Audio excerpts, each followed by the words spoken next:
नमस्कार प्रिय विद्यार्थियों। आज के वीडियो के माध्यम से हम लोग चर्चा करेंगे पॉलिटिकल साइंस के बारे में। अगर आप बीए के 5th सेमेस्टर में हैं तो आपको एक सब्जेक्ट के 2 पेपर पढ़ने होते हैं। पहला पेपर आपने देखा होगा जिसमें हमने कंपैरेटिव गवर्नमेंट एंड पॉलिटिक्स के बारे में चर्चा की, जिसमें UK, USA, Switzerland and China के संविधान के बारे में मैंने विस्तार से आपको बताया और पेपर को सॉल्व करवाया कि भाई ऐसे प्रश्न आते हैं और कुछ ऐसे और भी प्रश्न आपकी परीक्षा में आ सकते हैं। क्वेश्चन पेपर को दिखाया, क्वेश्चन पेपर के मैंने प्रश्नों को सॉल्व किया और भी क्वेश्चन मैंने जो आने वाली परीक्षा के लिए इंपॉर्टेंट है विभिन्न विश्वविद्यालय में उनके लिए भी मैंने बताया।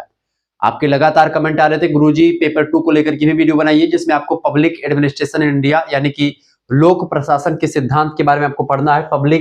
प्रिंसिपल्स ऑफ पब्लिक एडमिनिस्ट्रेशन के बारे में आपको पढ़ना है। तो पेपर 2 के बारे में हम चर्चा करेंगे। मोस्ट इंपोर्टेंट लेक्चर होगा ये आपकी परीक्षा के दृष्टिकोण से। 2026-27 में यही सब चीजें आने वाली हैं। ठीक है, सबसे पहले आपको मैं पेपर दिखाऊंगा और उसके बाद में उस पेपर को बताऊंगा कौन कौन से क्वेश्चंस आपकी परीक्षा में पूछे गए थे, आपकी परीक्षा में अब की बार कौन से क्वेश्चंस आने वाले, सब कुछ आपको बताने के बाद में मैं आपको जो है इसका आंसर बताऊंगा। ठीक है। हाय दोस्तों, मैं शिवम शुक्ला, आप सभी दोस्तों का हार्दिक स्वागत करता हूं आपके अपने YouTube channel Shukla study point में। यहाँ पर आपको पेपर दिख रहा होगा। इस पेपर में आप देखिएगा बहुत सारे क्वेश्चन ऐसे हैं जो परीक्षा में मतलब की परीक्षा में अब की बार आ सकते हैं। और आपको बता दूं कि इन पेपर को मैं तो सॉल्व भी करूंगा, साथ ही साथ में मैं ये फोकस करूंगा कि जो है इसी पेपर से परीक्षा में अदर विश्वविद्यालय में कैसे क्वेश्चंस आने वाले हैं, तो मैं उस हिसाब से इस मॉडल पेपर को बनाया हूं। ठीक है। Paper 2 principles of public administration यानी लोक प्रशासन के सिद्धांत अभी का पेपर है। 2025 का ही जस्ट अभी पेपर हुआ है, 2-3-4 दिन पहले का पेपर है। ठीक है। पैटर्न आपका देख लीजिए, पैटर्न जो है आपका कुछ भी हो लेकिन इसका पैटर्न अलग अलग विश्वविद्यालयों का अलग अलग होता है, लेकिन आपके यूनिवर्सिटी के लिए इंपॉर्टेंट, जैसे कि अगर आप राम मनोहर लोहिया विश्वविद्यालय देखिए, राम मनोहर लोहिया अवध यूनिवर्सिटी CCSU, ठीक है। इसके अलावा रज्जू भैया यूनिवर्सिटी, ठीक है, शायद उसी का पेपर मेरे हिसाब से होगा। इसके अलावा आपका वीर बहादुर सिंह पूर्वांचल यूनिवर्सिटी आपकी हो गई, महात्मा गांधी काशी विद्यापीठ हो गया। ठीक है। इसके अलावा आपका और भी तमाम प्रकार के विश्वविद्यालय जैसे कि CSJMU यानी छत्रपति शिवाजी महाराज कानपुर विश्वविद्यालय, बुंदेलखंड यूनिवर्सिटी झांसी, सिद्धार्थ यूनिवर्सिटी कपिलवस्तु, मां पाटेश्वरी बलरामपुर विश्वविद्यालय, ठीक है, MJPRU बरेली, ठीक है, MJPRU बरेली रोहिलखंड यूनिवर्सिटी, ठीक है। इसके अलावा आपका और भी कई विश्वविद्यालय हैं जैसे कि आपका मां शाकुंभरी यूनिवर्सिटी, ठीक है। इसके अलावा आपका राजा महेंद्र प्रताप सिंह स्टेट यूनिवर्सिटी आपकी हो गई। इसके अलावा आपका चौधरी चरण सिंह मेरठ विश्वविद्यालय का प्रथम सेमेस्टर का पेपर आपकी बार ऑब्जेक्टिव होने वाला है, कई विश्वविद्यालय में बताया गया है, नोटिस वगैरह आई है, तो उसको लेकर के भी मैं चर्चा करने का प्रयास करूंगा। ये सभी चीजों के बारे में आपको विस्तार से बताने वाला हूं, तो आप सभी लोग प्लीज वीडियो को लाइक कर दीजिएगा, चैनल पर अगर नए हैं तो सब्सक्राइब भी कर दीजिएगा। इसके अलावा आपका डॉक्टर भीमराव अम्बेडकर आगरा विश्वविद्यालय सभी की परीक्षाओं के लिए इंपॉर्टेंट होगा। तो आप किसी भी यूनिवर्सिटी के किसी भी कॉलेज में, लखनऊ विश्वविद्यालय हो गया आपका, तो किसी भी यूनिवर्सिटी के किसी भी कॉलेज में पढ़ रहे हैं और आपको यही चीजें पढ़नी, लिखित वाला परीक्षा होता तो आपको अति लघु उत्तरीय, लघु उत्तरीय, दीर्घ उत्तरीय टाइप के क्वेश्चंस होते हैं। आज मैं आपको बताऊंगा कैसे लिखा जाता है, कैसे सॉल्व किया जाता है, सब कुछ आपको सरल भाषा में विस्तार से समझाते हुए आगे बढ़ूंगा। सेक्शन ए की बात करें, खंड आप देखेंगे यहाँ पर, देखिए निर्देश अलग अलग पेपर का अलग अलग होगा, अलग अलग यूनिवर्सिटी। निर्देश पर ध्यान मत दीजिए, प्रश्नों पर आप ध्यान दीजिए। खंड आ से अति लघु उत्तरीय, खंड बा से लघु उत्तरीय, खंड सा से दीर्घ उत्तरीय प्रश्न आएंगे, ये एकदम से कंफर्म होता है। खंड आ यानी सेक्शन ए की बात की है, very short answer type question आते हैं, अति लघु उत्तरीय प्रश्न। इसकी बात की तो इस खंड में केवल एक प्रश्न है जिसके 5 उप प्रश्न है, प्रत्येक उप प्रश्न जो है 3 अंकों का है। इस खंड से सभी उप प्रश्नों के उत्तर देने हैं। हालांकि आप देखिए प्रश्न आप यहाँ पर फोकस करें, ठीक है। प्रश्न देखिए, पहला क्वेश्चन आपका है, इसमें 5 क्वेश्चन है, तो मैंने 10 अति लघु उत्तरीय प्रश्न यहाँ पर रख रखे हैं। 5 इसमें है, 5 मैंने अपनी तरफ से रखा है ताकि आपकी परीक्षा में आ सकते हैं। देखिए, लोक प्रशासन का अर्थ स्पष्ट कीजिए, explain the meaning of public administration. दूसरा प्रश्न, लोक प्रशासन का विषय क्षेत्र बताइए, यानी explain the scope of public administration.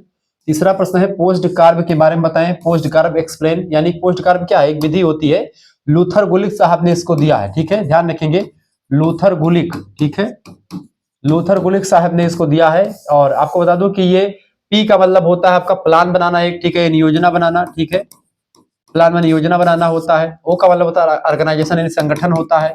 तो जब भी कोई भी एडमिनिस्ट्रेशन होता है, प्रशासन होता है, उसमें एक प्लान की जरूरत होती है, योजना की जरूरत होती है। पी माने प्लानिंग, ओ माने ऑर्गेनाइजिंग यानी कि संगठन बनाना, यस माने होता है स्टाफिंग यानी स्टाफ की व्यवस्था करना, स्टाफ माने जैसे कुछ इसमें कर्मचारी वगैरह होंगे, अधिकारी होंगे। डी माने होता है निर्देश देना यानी डायरेक्टिंग, ठीक है, निर्देशक जो होता है, तो निर्देशन जो होता है ये भी इसमें जरूरी होता है। डी माने क्या, तो डायरेक्शन। क्लियर, समझ रहे हैं ना चीजों को। सीओ को एक शब्द में मिला करके पढ़ेंगे, चूंकि ओ का कोई मतलब नहीं यहाँ पर, ठीक है, सीओ एक में है, ठीक है। सीयू का मतलब क्या होता है? कोऑर्डिनेटिंग, यानी समन्वय करना। समन्वय का मतलब क्या होता है? जैसे कि जो आपके कर्मचारी हैं, अधिकारी हैं, उनके बीच में तालमेल बैठा रहे, पूरा जो संगठन है उसमें तालमेल बना रहे, उसी को सीओ कहते हैं। अच्छा, आर का मतलब क्या होता है? आर का मतलब होता है रिपोर्टिंग। रिपोर्ट माने क्या होता है? एक प्रतिवेदन तैयार करना, ठीक है। रिपोर्ट माने जैसे कोई योजना आपने बनाई, कोई प्लान बनाया, तो प्लान कहां तक एग्जीक्यूट हो चुका है उसका पूरा रिपोर्ट तैयार करके भेजना, ठीक है। तो ये आपका प्रशासन में होता है। रिपोर्ट माने प्रतिवेदन होता है अंग्रेजी हिंदी में, प्रतिवेदन, ठीक है, जिसको रिपोर्टिंग कहते हैं, रिपोर्ट तैयार करना। और लास्ट आपका है बी। बी माने क्या होता है? बजट, यानी कि इन सभी में जो खर्चा लगता है वो, ठीक है, यानी कि बजट बनाना, ठीक है। तो इसका पूरा लेखा जोखा रखना कि भाई कितना खर्चा लगा, कितना क्या क्या होगा, बजटिंग। तो इस तरीके से लूथर गुलिक साहब ने पोस्ट कार्य की व्यवस्था बताई कि इस तरीके से प्रशासन चलता है, ठीक है। तो प्रशासन को लेकर के पोस्ट कार्य की जो विधि है ये आपकी ये है, जिसको लूथर गुलिक साहब ने दिया है। बड़ी फेमस विधि। अगर लोग प्रशासन को आपको समझना है या प्रशासन को समझना है तो उसमें इन चीजों के बारे में आपको जानना होगा। पोस्ट कार्य विधि इनके अंग्रेजी अक्षरों के आगे के अक्षर से बना हुआ है। पी माने प्लानिंग, ओ माने ऑर्गेनाइजिंग, एस माने स्टाफिंग, डी माने डायरेक्टिंग, सीओ का मतलब कोऑर्डिनेटिंग, आर माने रिपोर्टिंग और बी माने बजटिंग। ये आपका पोस्ट कार्य का पूरा मीनिंग होता है, अर्थ होता है। इसी के बारे में पूछा गया था। आप ऐसे बढ़िया चक्र बना करके भी समझा सकते हैं और मन हो तो आप आसानी से एक शब्दों को लिख करके भी समझा सकते हैं। मैं आपको भी समझाऊंगा, परेशान ना हो। यहाँ तो मैंने सोचा कि आपको समझाने के लिए बता दूं ताकि आपको याद रहे, क्योंकि ये प्रश्न हमेशा आता है। पद सोपान भी आता है प्रश्न परीक्षा में। सबका उदाहरण के बाद समझाऊंगा। हायरार्की इसको कहते हैं। पद सोपान समझते हैं, जैसे एक थाने में एक इंस्पेक्टर है, फिर उससे नीचे आपका सिपाही है, उससे ऊपर एसओ है, उससे ऊपर थानाध्यक्ष है, एसपी। इस तरीके से आप देखते हैं पद सोपान होता है। किसी का पद ऊंचा, किसी का पद नीचा है, तो सभी एक बराबर समान नहीं होते हैं। कुछ पद ऊंचा नीचा होता है, उसी के आधार पर उनकी भूमिका, उनके रोल सेट होते हैं। तो वही सब चीजें हैं। इसके अलावा नौकरशाही की प्रमुख विशेषताएं लिखिए। नौकरशाही यानी right the salient features of bureaucracy. नौकरशाही क्या होता है? इसको अंग्रेजी में ब्यूरोक्रेसी कहते हैं। इसके बारे में पूरा विस्तार से आपको बताएंगे। तो ये आपके 5 क्वेश्चन मैंने अपने हिसाब से तैयार किए हैं जो आपकी परीक्षा में आएंगे। सेक्शन बी यानी खंड बा की बात की जाए, शॉर्ट आंसर टाइप क्वेश्चन आते हैं, 250 शब्दों में उत्तर लिखना होता है, ठीक है। यहाँ से कई क्वेश्चन आपके 7 प्रश्न है, 7 के प्रश्न के उत्तर मैं आपको बताऊंगा, ठीक है। हालांकि आपको 4 ही प्रश्न करने के लिए बोला जाता है। प्रश्न है संगठन सिद्धांत से आप क्या समझते हैं, इसका महत्व बताइए। यानी कि what do you mean by organisational theory, discuss its importance. यानी कि संगठन का जो सिद्धांत होता है, ऑर्गेनाइजेशन क्या होता है, उसका ऑर्गेनाइजल जो थ्योरी होती है उसके बारे में क्या जानते हैं आप। यानी एक संगठन के बारे में आपको पढ़ना है और उसका क्या इंपॉर्टेंट होता है संगठन का। किसी प्रशासन को चलाने के लिए संगठन उतना ही महत्वपूर्ण है जितना कि एक गाड़ी चलाने के लिए ड्राइवर का होना, या फिर उसमें एक ड्राइवर और कंडक्टर दोनों का होना जरूरी होता है। ऐसे समझे। मैं आपको विस्तार से एक उदाहरण के माध्यम से हर एक चीज को समझाने का प्रयास करूंगा। घबराना बिल्कुल भी नहीं, कठिन कुछ भी नहीं है, सब कुछ आपको समझ में आ जाएगा। भैया डराए हो ना बिल्कुल। शुक्ला स्टडी पॉइंट के शुक्ला गुरुजी आपके साथ हैं। परीक्षा के अंतिम दिन तक हम आपके साथ निभाई थे, आप हो जाना तो हम हो जानी थे। तो भैया लाइक करो फटाफट से, वीडियो को शेयर जरूर कर दियो। चलो, लोक प्रशासन की परिभाषा और प्रकृति की विवेचना कीजिए। सबसे पहली तो भाई नवा साल है आज, नवा साल का आप सभी का शुभकामना, ठीक है। आगे बढ़ो, खूब दवाएं पढ़ो, पढ़न से सब कुछ हुए है। जानकारी लियो, नौकरी लागे या ना लागे वो अलग बात है, लेकिन जानकारिया रहे तो 4 आदमी तुहरे बातिक सुनी है। कहूं समाज में बैठबो, कोनो मुद्दा छिड़जे तो पे बोले परिजे तो आप बोलबो तो 4 आदमी सुनिए, चूंकि आपके पास ज्ञान है, ठीक है। तो आलस ना करो, आलस्य का परित्याग करो। कहना है कि अलसस्य कुतो विद्या, आविद्य से कुतो धनम, आधन से कुतो मित्रम, आमित्र से कुतो सुखम। आलस्य है तो विद्या कहाँ, विद्या है मतलब विद्या नहीं है तो धन कहाँ, धन नहीं है तो आपको मित्र नहीं मिलेगी, मित्र नहीं तो सुख की प्राप्ति नहीं होने वाली। इसलिए आप पढ़ो दबा करके, ठीक है। आलस्य का परित्याग करो, क्योंकि मानो जब जोड़ लगाता है पत्थर पानी बन जाता है। सूरमा नहीं विचलित होते, क्षण एक नहीं धीरज खोते, बिघने को गले लगाते हैं, कांटों में राह बनाते हैं। कविता पढ़ लिया करो कभी कभी आप ऐसे मोटिवेशनल, ठीक है। आगे देखो, लोक प्रशासन और निजी प्रशासन में डिफरेंस क्या है बताएं। लोक प्रशासन यानी पब्लिक एडमिनिस्ट्रेशन और प्राइवेट एडमिनिस्ट्रेशन। अच्छा, प्राइवेट एडमिनिस्ट्रेशन जैसे कोई प्राइवेट संगठन है, प्राइवेट कोई संस्था है, उसमें प्रशासन चलाने के लिए, जैसे प्राइवेट स्कूल है, उसका जो प्रशासन चलाने के लिए चीजें होती है, एक सिक्योरिटी समझते हैं, सिक्योरिटी गार्ड वाला, तो उसका भी प्रशासन चलता है, और एक आपका पुलिस वाला भी है। तो दोनों एक प्रकार से, तो पुलिस जो है वो पब्लिक एडमिनिस्ट्रेशन है, पुलिस सभी के लिए है। जबकि जो प्राइवेट एडमिनिस्ट्रेशन है उसमें क्या होता है, जैसे पूरा का पूरा एक सिक्योरिटी का पूरा सिस्टम हो जाता है। तो प्राइवेट मतलब होता है जो प्राइवेट किसी एक व्यक्ति का पर्टिकुलर हो, निजी व्यक्ति का हो वो, ठीक है। पब्लिक माने क्या होता है, सभी का हो, जिस पर जनता का समान अधिकार हो। दोनों में डिफरेंट देखेंगे। अगला क्वेश्चन से मुख्य कार्यपालिका का अर्थ स्पष्ट कीजिए। Explain the meaning of chief executive. मुख्य कार्यपालिका जो होती बेटा, इसी को ही कार्यपालिका, जिसमें मंत्रिमंडल पूरा मंत्रिपरिषद शामिल होता है, उसी को मुख्य रूप से अगर हम संगठन का या इसका प्रशासन का एक संकुचित अर्थ देखें, एक छोटा सा अर्थ देखें, तो प्रशासन का मतलब सीधा सीधा आपका कार्यपालिका से ही होता है, क्योंकि कार्यपालिका ही आमतौर पर प्रशासनिक मामलों में प्रशासनिक मामलों को हैंडल करती है। लेकिन जब हम प्रशासन का व्यापक अर्थ देखते हैं लोक प्रशासन का, तो उसमें कार्यपालिका, न्यायपालिका और व्यवस्थापिका, कानून बनाने वाला, कानून को लागू करवाने वाला और कानून को से जुड़े विवादों का निपटारा करवाने वाला। कानून को बनाता कौन है? विधायिका बनाती, संसद बनाती है। कानून को लागू कौन करवाता है? न्यायपालिका, कार्यपालिका लागू करवाती है। और कार्यपालिका बेसिकली ही जो लागू करवाता है नियम को, वही आपका ये होता है, क्या नाम है, जो आपका कानून को लागू करवाता है, उसी को बेसिकली अगर देखें तो मुख्य तौर पर हम कहते हैं कि लोक प्रशासन वही है जो कानून को लागू करवाता है, जिसमें आपके पुलिस के सारे कर्मचारी से लेकर के मंत्री सब आ जाते हैं। सारे मंत्री जितने होते हैं सब कार्यपालिका के ही सदस्य होते हैं। ठीक है, तो कार्यपालिका जो होती है उसके बारे में हमको पढ़ना है। बाकी न्यायपालिका क्या होती है? न्याय, इससे जुड़े हुए कानून से जुड़े हुए विवादों का निपटारा करती है। आगे देखते हैं, सूत्र अभिकरण का अर्थ उदाहरण के साथ स्पष्ट कीजिए। सूत्र अभिकरण का अर्थ उदाहरण के साथ स्पष्ट कीजिए, यानी explain the meaning and line agency with example. सूत्र अभिकरण का अर्थ उदाहरण के साथ स्पष्ट कीजिए, explain the meaning of line agency with example. ठीक है, सूत्र अभिकरण क्या है इसके बारे में चर्चा करेंगे। विकास प्रशासन का अर्थ स्पष्ट कीजिए, explain the meaning of development administration. अगला क्वेश्चन है, भारतीय प्रशासन की विशेषताएं बताइए, explain the characteristics of Indian administration. ठीक है, ये सारे प्रश्न आपकी परीक्षा में पूछे गए थे। सेक्शन सी की बात की यानी खंडसा की लघु उत्तरीय प्रश्न आपके हो गए सेक्शन बी के। अब दीर्घ उत्तरीय प्रश्न आएंगे, जिनमें से आपको केवल एक प्रश्न दिया गया है, उसमें से 4 उप प्रश्न है, आपको उनमें से केवल 2 प्रश्नों के उत्तर लिखने हैं। 500 शब्दों में 450 शब्दों में उत्तर लिखना होता है। देखिए, लोक प्रशासन की परिभाषा दीजिए, इसके महत्व और विषय क्षेत्र की समीक्षा कीजिए। Define the public administration and examine its importance and scope. ठीक है, यानी उसका महत्व और विशेषताएं सब कुछ बताना है। दूसरा क्वेश्चन से आपका दीर्घ उत्तरीय, बजट की परिभाषा दीजिए, बजट के प्रमुख सिद्धांतों को बताइए। Define budget, point out the main principles of the budget. बढ़िया प्रश्न है। संगठन से आप क्या समझते हैं, इसके प्रमुख सिद्धांतों का संक्षेप में वर्णन कीजिए, यानी what do you understand by organisation, verify discuss its main principles. ठीक है, यानी मुख्य सिद्धांतों के बारे में बताना है। इसके अलावा सुशासन का अर्थ स्पष्ट करते हुए इसकी विशेषताओं का वर्णन कीजिए, यानी explain the meaning of good governance and describe it's characteristics. ठीक है, ये आपको बताना है। तो इस तरीके से आपके ये सारे प्रश्न हैं। आइए अब एक प्रश्नों को हम पोस्टमार्टम करते हुए चलते हैं और किस तरीके से हल करना देखते हैं। Political science B 5th semester का ये आपका सॉल्व पेपर है, जिसके बारे में हम चर्चा करने वाले हैं। बहुत ही बारीकी के साथ चीजों को आपको बताने का प्रयास करेंगे। ठीक है, तो आपको टेंशन नहीं लेना, सब कुछ मैं आपको बताने का प्रयास करूंगा। खंड आ से अति लघु उत्तरीय प्रश्न आपकी परीक्षा में आएंगे। शब्द सीमा 100 है आपकी। लोक प्रशासन का अर्थ स्पष्ट करेंगे इस वीडियो के माध्यम से। ठीक है, और बहुत ही बारीकी के साथ चीजों को आपको बताने का प्रयास रहेगा हमारा। लोक प्रशासन का अर्थ स्पष्ट कीजिए। ठीक है, चलिए जानने का प्रयास करते हैं। लोक प्रशासन का अर्थ, उत्तर लिखेंगे, लोक प्रशासन 2 शब्दों से मिलकर के बना हुआ है। किन 2 शब्दों से बेटा? लोक प्रशासन आपका 2 शब्दों से मिलकर के बना हुआ है। ये बात आप ध्यान रखेंगे। लोक प्रशासन किस 2 शब्दों से मिलकर के बना हुआ है? लोक प्रशासन आपका लोक और प्रशासन 2 शब्दों से मिलकर के बना हुआ है। तो लोक प्रशासन का अर्थ स्पष्ट कीजिए। बढ़िया क्वेश्चन आपका आ चुका है। पब्लिक एडमिनिस्ट्रेशन का अर्थ क्या होता है, इसको समझते हैं। या देखिए, लोक प्रशासन 2 शब्दों से मिलकर के बना हुआ है। पहला शब्द है आपका लोक। लोक माने होता है पब्लिक, यानी लोग या जनता, सार्वजनिक, जिसका मतलब होता है जनता या सार्वजनिक। और प्रशासन दूसरा शब्द है। प्रशासन का अर्थ होता है कार्यों का प्रबंध करना, कार्यों को मैनेज करना। जनता के लिए कार्यों को मैनेज करने को ही लोक प्रशासन कहा जाता है।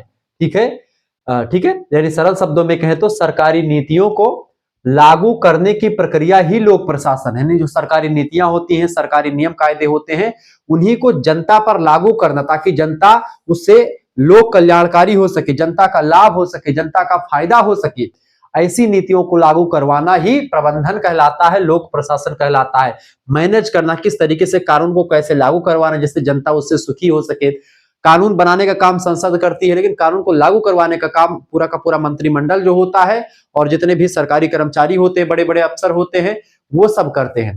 तो प्रशासन जो होता है बेटा, यही होता है कि किसी तरीके से मतलब कि नियम को लागू किया जाए, नीतियों को लागू किया जाए। जो नीतियां खास करके संसद भवन में या विधायिका के द्वारा बनाई गई हैं, उसको लागू कैसे करवाना है, इस प्रक्रिया को ही हम लोक प्रशासन कहते हैं। वुड्रो विल्सन, जो कि बड़े फेमस विद्वान हैं, इन्होंने कहा कि कानून को विस्तृत और व्यवस्थित रूप से लागू करने का नाम ही लोक प्रशासन है।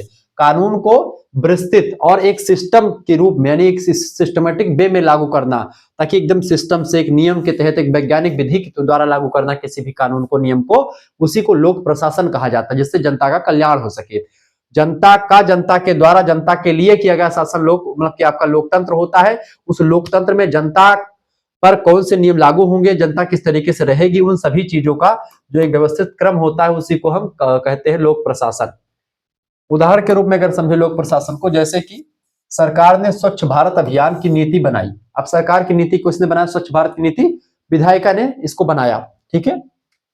जो जिलाधिकारी ने डीएम और नगर निगम के द्वारा उस नीति को जमीन पर उतारना होता है, यानी कि नगर निगम यानी जिलाधिकारी डीएम और नगर निगम के द्वारा उसको स्वच्छ भारत मिशन को लागू करवाना है, तो वो आपके कार्यपालिका में आ जाएंगे। जिलाधिकारी और ये सब नगर पालिका के लोग किसमें आ जाएंगे, ये सब आपके कार्यपालिका के अंतर्गत आ जाएंगे। उसको संसद भवन ने बनाने, विधायिका ने बनाया, कार्यपालिका उसको लागू करवाएगी, और उसमें अगर कोई विवाद होगा, जुड़ा हुआ विवाद, इसमें कमी आएगी, तो उसको उसका निपटारा कौन करेगा, उसका निपटारा न्यायपालिका करेगी। इसलिए न्यायपालिका, कार्यपालिका और व्यवस्थापिका तीनों लोक प्रशासन के अंतर्गत आ जाते हैं। लोक प्रशासन का व्यापक अर्थ देखेंगे तो निगम के द्वारा, लोक निगमों के मतलब कि नगर निगम के द्वारा, जिलाधिकारी डीएम के द्वारा उसको नीतियों को लागू करवाना पड़ता जमीन पर। कचरा प्रबंधन करना हुआ, सफाई कर्मचारियों की नियुक्ति करनी हुई, यही सब लोक प्रशासन का हिस्सा होता है, ठीक है। कि किस तरीके से नीति जो सरकार के द्वारा बनाई गई उसको जमीनी स्तर तक लागू करवाना, जनता को उससे प्रॉफिट देना। अगला क्वेश्चन साहब देखेंगे। दूसरा प्रश्न, पद सोपान हायरार्की का सिद्धांत क्या है, बताएं। पद सोपान किसे कहते हैं? पद सोपान की अगर बात की बेटा, क्या होता है, सीढ़ी नुमा संगठन को पद सोपान कहते हैं, ठीक है। इसमें ऊंचे पद से लेकर के नीचे के पद तक एक निश्चित क्रम होता है। कोई सबसे ऊपर बैठा है, फिर उससे नीचे, फिर उससे नीचे, फिर उससे नीचे, इस तरीके से क्रम होता है, उसी को पद सोपान कहते हैं। हर एक पद की गरिमा और उसकी अखंडता, मतलब उसकी जो है भूमिका अलग अलग होती है। हर पद की जो है अपनी एक विशेषता होती है, और हर पद में कोई ऊंचा पद है, कोई उससे नीचा, कोई उससे नीचा, इस तरीके से क्रम पाया जाता है। इसी क्रम को पद सोपान कहा जाता है। सत्ता जो होती है ऊपर से नीचे की ओर प्रवाहित होती है। इसमें प्रत्येक कर्मचारी अपने ठीक ऊपर वाले अधिकारी के प्रति उत्तरदायी होता है। यानी जैसे मान लेते हैं एक इंस्पेक्टर के अंतर्गत सिपाही है 2 ठो, तो सिपाही इंस्पेक्टर को अपनी जो है बात बताएंगे। इंस्पेक्टर जो होगा वो दरोगा को बताएगा, दरोगा जिलाधिकारी मतलब उसको बताएगा, क्या नाम है, जो थाना का अध्यक्ष है, ठीक है, उसको बताएगा। इस तरीके से जैसे उदाहरण के रूप में हम समझे कि पुलिस विभाग में सबसे ऊपर कौन होता है, डीजीपी होता है सबसे ऊपर। डीजीपी से नीचे होता है डीआईजी। तो डीआईजी जो होता है, अगर कोई काम गलत काम करेगा तो डीजीपी को उत्तर देना पड़ेगा। डीजीपी उत्तर मांगेगा इससे डीआईजी तूने क्या किया, ठीक है। तो डीजीपी सबसे ऊपर होता है, फिर उससे नीचे डीआईजी, फिर उससे नीचे एसपी, सुपरिंटेंडेंट ऑफ पुलिस, फिर इसका डीएसपी होता है। डीएसपी से नीचे आपका दरोगा यानी इंस्पेक्टर आपका होता है, और इंस्पेक्टर से भी नीचे आपका कांस्टेबल होता है, सिपाही होता है, ठीक है।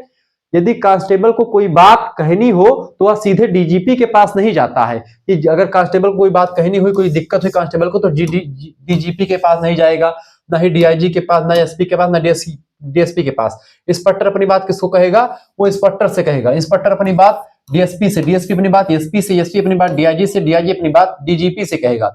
इसी को पद सोपान कहते हैं बेटा, ठीक है। समझ में आ रही चीजें? तो पद सोपान यही होता है, क्लियर। बल्कि अपने वरिष्ठ अधिकारी के माध्यम से संदेश भेजता है। इसे थ्रू पावर चैनल के नाम से जाना जाता है, ठीक है। थ्रू पावर चैनल इसको कहते हैं कि भाई एक क्रम है। जैसे मान लेते हैं कि एक चपरासी तो टीचर से गए, चपरासी के बाद में फिर वो मास्टर आता, तो आप समझ सकते हैं कि एक पद सोपान, एक गरिमा होती है। हर व्यक्ति डायरेक्ट जाकर के मालिक से नहीं बोलता है, क्लियर। आगे देखते हैं। अगला, आदेश की एकता, यूनिटी ऑफ कमांड से आप क्या समझते हैं? उत्तर लिखेंगे। इसका अर्थ है कि एक कर्मचारी को केवल एक ही उच्च अधिकारी से आदेश मिलने चाहिए, ठीक है। इसी को बोलते हैं आदेश की एकता, ठीक है, यूनिटी ऑफ कमांड। यानी इसका मतलब क्या है कि एक कर्मचारी को केवल एक ही उच्च अधिकारी आदेश दे।